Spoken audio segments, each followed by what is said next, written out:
Previously on CSIS 2470. Now there are other fancy effects we can do, and again, another day. But here's the basic form, and this is ready to go. All right, finally, let's get to the JavaScript and process this thing, right?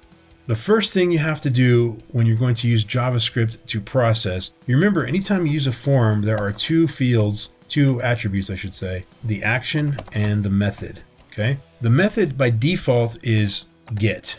And then we typically use post, though, when we're going to be sending it to the server. We're going to not be using either here. We're just going to leave it with the default because we're going to be changing the action here, and you'll see how that affects things. Normally, what goes in the action? It's the PHP script that we talked about at the beginning here. And it's the PHP script that's going to process things on the server, okay? Well, in this case, we're not going to process on the server. We're going to process it locally in JavaScript. So here's what we put in there, JavaScript. So it's letting it know that JavaScript is going to be doing something. And then the thing after the colon is the JavaScript command, which is going to be void 0 in parentheses, which basically means let JavaScript handle it. That's all you need to know for now, right? So this means when they click the submit button, JavaScript's going to handle things.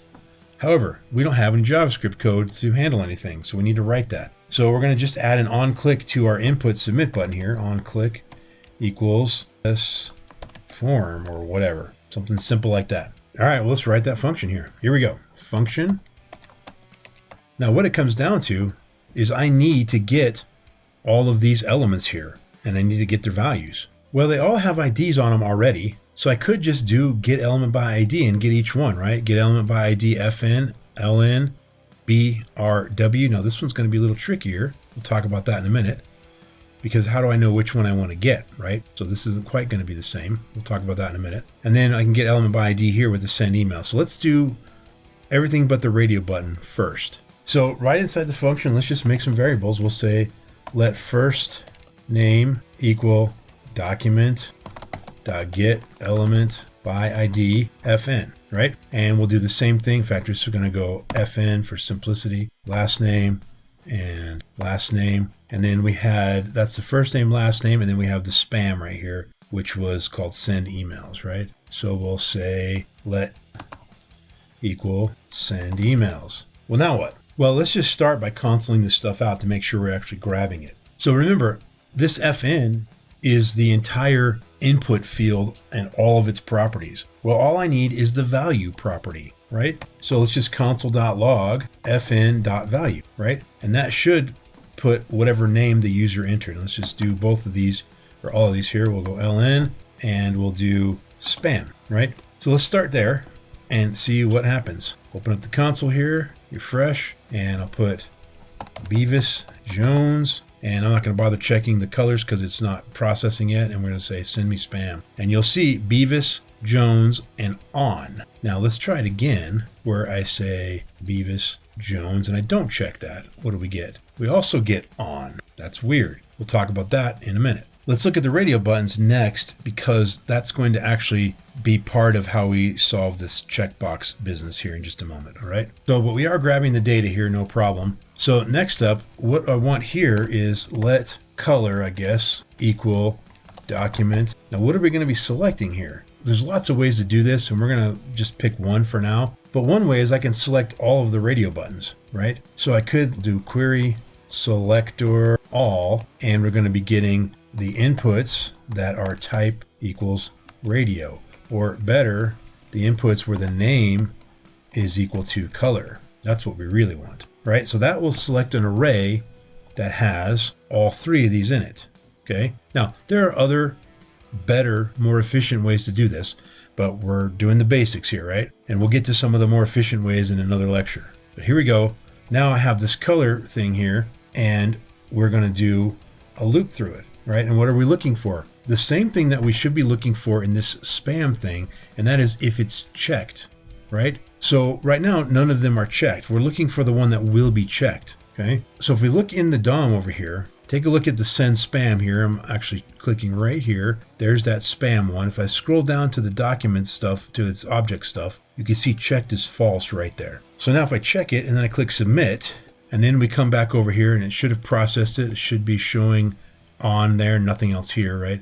But if I come over here and I click on right there on the spam and I go down to checked, you can see that it says true. So that's the information we actually need. So in this case, We don't need the value for the checkbox like we did here a moment ago. We don't need that. We actually need to know if it's checked or not. We'll deal with that in a minute, but it's the same kind of thing we're going to be looking for here. Now, you'll notice here that there is no value. Like, what if I clicked blue, what piece of data gets stored that we have access to? What's the value? We don't have that here, right? So we need to put a value here for the radio buttons. What do you suppose the value is going to be? It's going to be whatever color they picked, like that. So now what we're going to do is loop through the entire array, find the one that's checked, and grab the value, okay? And there will only ever be one that's checked. So let's just start here. We'll go the for of loop, and we'll do for C of color, which we're going to call that colors since it's an array. And then we're just going to take a look at it, and we're going to say if C dot checked is true, right? Which I don't have to bother putting that because this C dot checked will evaluate to true or false. And so we're just saying if that's true, then what do I want to do? I want to get the color. And so let's make another variable here called let color picked, and we'll not give it any value. And then in here, we'll say color picked is equal to C.value. Then after the loop, let's console that out, and we'll say console.log color picked. Let's see how that looks, okay? Refresh, console, picking red, and it says red. Picking white, it says white. And the reason it's saying on is because we're still consoling out this checkbox here. And blue. So that's working. So now we have the color they chose. We have, in a moment, we'll have yes or no because we're going to check for checked. In fact, let's just do that right now. We'll go let send spam. That's going to be true or false. And we'll just leave it at that. And then, easy enough, we can just simply say, in fact, probably the best thing to do here is just set this spam right here directly to the value of checked right there. And then we don't need an extra variable. And now spam is either true or false, right? And so we can just console log spam here. Let's refresh, check, and it says false. Let's click that, check, and now it says true. So now we have all the data. What do we do with it? Let's print it out in the document rather than just displaying it here in the console. So how do we do that? Well, for now, for simplicity, we're just going to display it directly below the form. We're going to get into details later, how to make the form go away and how to make this more interactive and more exciting. But right now, I just want to make sure we have the basic idea of how to get data from the form and then do something with it. Whatever the something is doesn't even really matter that much at the moment. So here, right below the form, we'll just do a div, and it will be class equals, actually, we'll give it, let's make it a section. Section class equals display, and that's good enough. And the reason I chose to make it a section rather than a div is because all of these divs up here are styled with a specific way that I may not necessarily want to do in the section. We'll see when we get the output data. So now let's just put it all inside of there. Here we go. Into JavaScript. Rather than consoling it, well, let's just build maybe a big variable that we can just add to the section tag. So I could do something simple like let display equal, and we're going to do a whole bunch of concatenation here, right? So the first thing we're going to do is first name colon something. I'll just put a question mark for the moment. And then we're going to do a line break, or maybe we'll wrap that in a paragraph. That's probably better. So paragraph. And then we can concatenate. Let's do that so it's a little cleaner to look at. We'll say display plus equals paragraph last name. And then again, I'm going to concatenate something on there. So that's FN and LN. And then we can say let display a paragraph, and it's your favorite color is something. Close the paragraph. And then the last thing we're going to do is we can or cannot, that's what the question mark is going to represent for the moment, send spam right there. So this is all the stuff we need here. I'm going to get rid of that console there, get rid of this console here, and we're going to move this for loop up to above, up to here. So we have the value up there. All right, once we have all this stuff in the display, and again, there are better, more efficient ways to do this.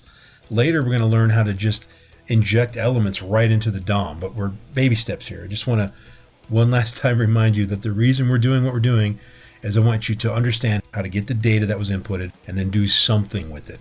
The something we do is kind of irrelevant at the moment. It's just that we are doing something with it. For now, we're just building a string here called display, and then eventually we're going to add that to the section. In fact, we can just do that part right now. We can say up here, we'll grab that section, let output equal document dot query selector, and I believe I called it display. And then down here, all I got to do is simply say output.inner HTML. Remember, we're putting HTML here, the paragraph tag and everything. So its inner HTML is just going to be display, right? Let's run it right now, and it's going to put no data there other than these labels, but you'll see that we do have something working here. So refresh, and we have identifier has already been declared. Yes. Oh, yeah. I can't use let over and over again. Didn't mean to do that. There we go. We don't need that. Sorry. Refresh. Okay. Beavis, Jones, blue, send me spam, submit. And it says cannot read properties of null reading inner HTML on line 18. So let's figure out what that's all about. And it's a very subtle error.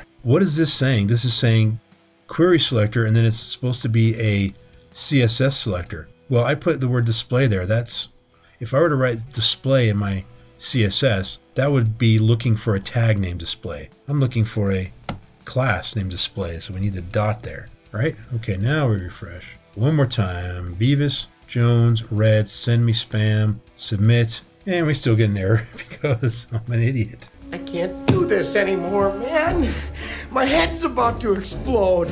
My whole life sucks. I don't know what I'm doing. I don't know where I'm going. My dad just died. We just killed Bambi. I'm out here getting my ass kicked, and every time I drive down the road, I want to jerk the wheel into a bridge abutment. Oh, you can see the error there says that inner HTML is not a function. Of course it's not a function. I knew that. It is a variable, and then you just set it equal to display.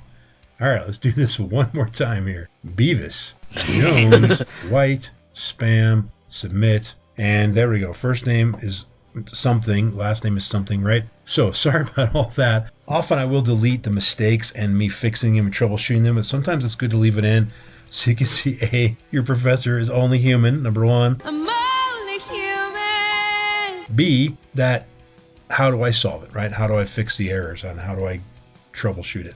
Okay, so let's put some real data in there. Instead of the question mark, well, this is super easy because we know, for example, the color.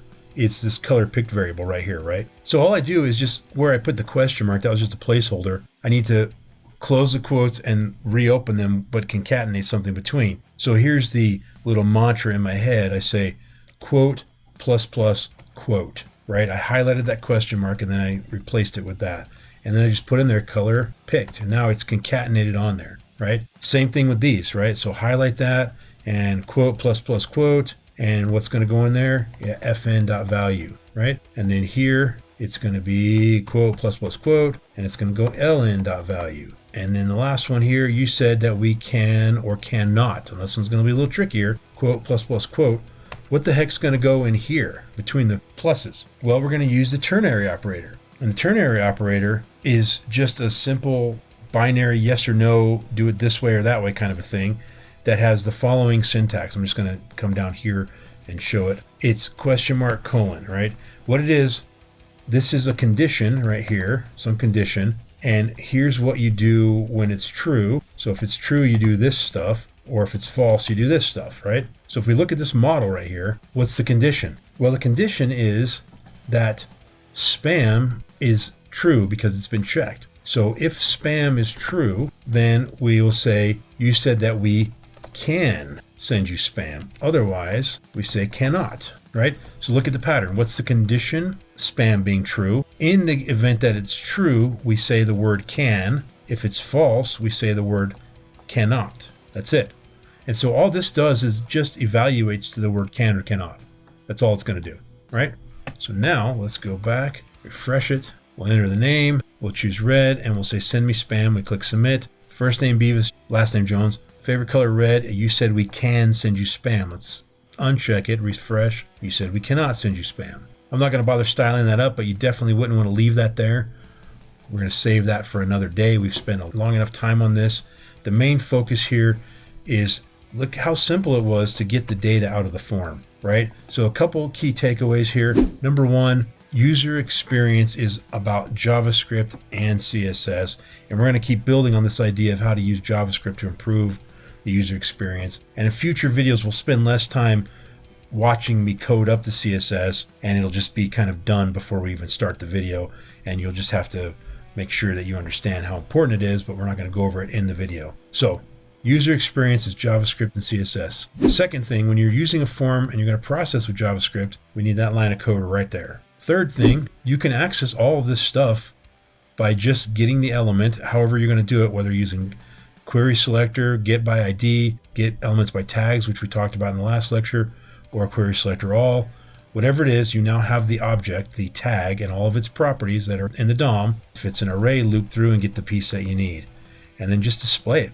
That's it. All right, folks, thanks again for coming to the lecture. So on the screen, you can see we got these final key points here that, as always, if you can answer those questions, you're ready for the quiz and you've learned what you needed to learn from the video. We'll see you next time.